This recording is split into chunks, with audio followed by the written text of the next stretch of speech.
Hello, this is Lromanosky from Calgary, Canada. I'm shooting from the lug nuts facility. And what we have here is a 2007 997 twin turbo. This is the 997.1. It's a 6-speed manual. It's a Mesger car. So this is the 3.6 liter engine, not the later 3.8. And the engine, of course, that's the most famous Porsche engine in air-cooled and water-cooled form, being responsible for, the lion's share of all the Porsche competition victories. The original architecture goes back to 1963 with Hans Mesger and Ferdinand Peck. Piech? I can never get his name right. Anyway, so this car is a US car. There's about 73,500 miles on it, or 118,000 kilometers. So this car is being sold as a project. The engine is out of it, and it is in pieces. Despite the Mesger engine's well-deserved reputation for being bulletproof, longevity, and the ability to produce huge amounts of power, this one did have a problem, and it ran the main and rod bearings in the car, and it started rattling, and the owner shut it down immediately, and it was taken to us, and the engine was completely disassembled down to the case halves, and the bearings were found to be scored, as well as the crankshaft. It was all carefully disassembled and photo documented.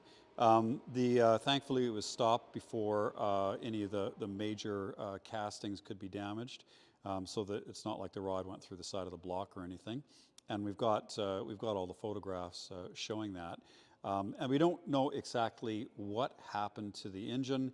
Our best guess is some debris clogged one there's a plunger that feeds oil to the oil system, and it looked like that plunger got stuck and it starved the engine of oil, and then with the absence of oil it scored the bearings and the crank. So like I said, it was stopped well enough in advance not to grenade itself. The owner of this car has just decided to let it go, rather than rebuild the engine or find a used engine. So otherwise, the car is in nice shape, but everybody's going to wonder about the engine. So let's deal with that right now. Okay, so it all sits in here. Each piece has been photographed, and then it has all been carefully packaged. We wouldn't ship it like this. We would crate it to ship it, but we made sure that all the fasteners are in place, everything's taped up, everything's wrapped up carefully, and it's always been in this cage. So we know that all the parts of the engine are there. There's no additional parts from other engines in there, and it has been, like I said, carefully cataloged and carefully packaged and carefully wrapped up and placed in this cage. So that's the way we're going to sell the car, and for somebody to rebuild it in its stock configuration, or to use this as a basis for maybe a tuned version of the twin turbo. We can just sell it as is, and somebody can come and take away the car and take away the parts of the engine. The cage doesn't come with it, so we'd have to transfer that to a pallet or whatever arrangements can be made. We can show you, we have 100 or so photographs of the engine coming apart, with all the the close-ups of all the different components and so on, and of course close-ups of the damage that occurred to the bearing and the crank. The engine is absolutely rebuildable. Like I said, there is no cracking of any of the casing. There's no major damage to any of the major parts or assemblies. In the process of the oil starvation causing the bearings to disintegrate, with pieces of metal then entering the oil system. The entire oil system is going to need to be redone, oil coolers and oil lines and so forth. I would absolutely suggest that.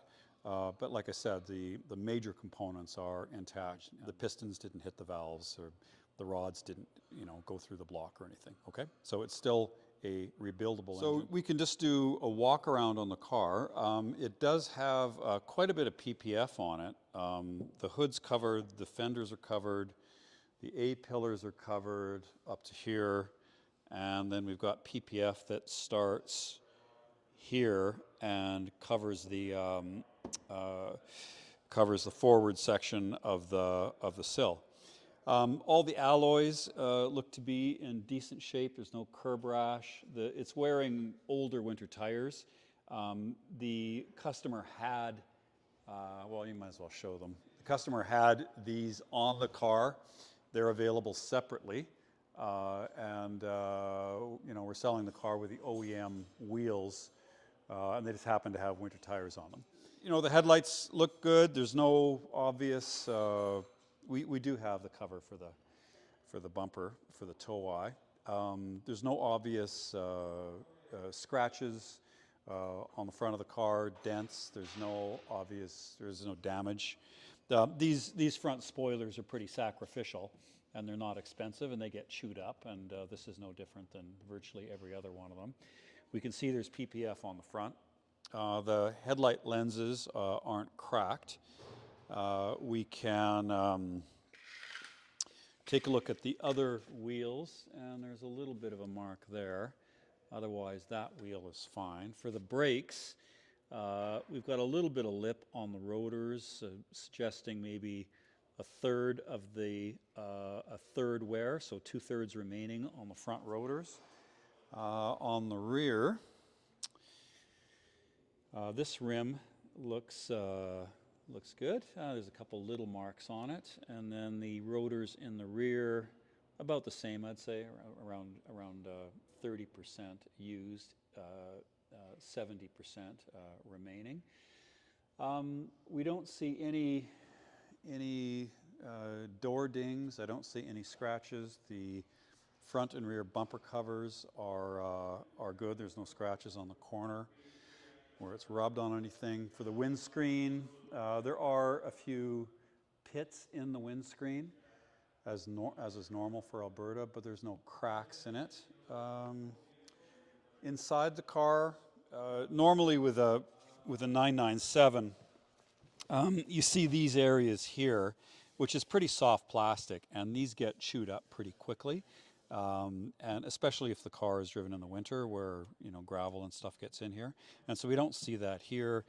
Again, these switches with soft touch plastic, I mean, the white paint kind of wears off. I don't see it here.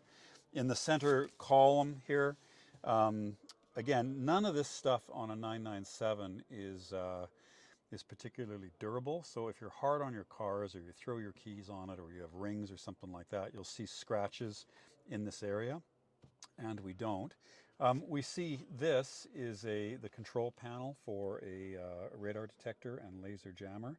I recognize that because we put them in when I worked at Porsche, and that was done undoubtedly through Mobile Solutions. So they took where the ashtray was, and they fitted a plate and built in the radar detector for that. It has an aftermarket head unit, and if you use the original, I don't have the original nav, but you wouldn't want it anyway. So that is a big improvement. We see the leather dash is still beautiful. It's not scratched, and it hasn't shrunk, and the leather and stuff on the door tops is good. The switches haven't, the white paint on the windows hasn't discolored, and so on. Sometimes these speaker grills can get kicked in or dirty, so we don't see that. So basically, we have like a really nicely looked after car without any signs of accelerated wear or abuse, either inside and out. So in summary, it's a nice car. 75,000 miles. I mean, it's been driven, but it's been looked after. It's been well maintained. We do have the service records for that. There's no evidence that owner did anything wrong. It was just kind of a, just kind of a fluke. The car presents well. You know, like I said, apart from the sacrificial front spoiler, there's no damage on the car, there's no dings, there's no scratches. Interior looks good, the bolsters, the seats aren't worn from bolster wear, the leather on the dash and the door caps is in nice shape, the carpets look good. Like it's a nice car. It's a driver, not a queen. There's a few pits in the windscreen and so on. But you need to decide what to do with the engine. So ideally, not ideally, but you know, most likely somebody's going to take the opportunity to rebuild the engine, perhaps in a different configuration, maybe with a little bit more performance. It's an eminently tunable engine, but the owner is obviously quite disappointed, and just wants out of the car. So it's an opportunity for somebody else to take this on, and you know, give it a second life, as it were. And like I said earlier in the video, you know, the engine was stopped before there was any serious damage to the engine. I mean, it'll need you know, bearings and a crank and you know, probably cylinder barrels as well. But the bones of the engine are, at least look to us, look okay. So with that, Lawrence Romanosky from Calgary, Canada, shooting from the Lugnets facility, and we have this 2007 997 twin turbo Mezger engined turbo for sale, and it's an opportunity for somebody. Thank you.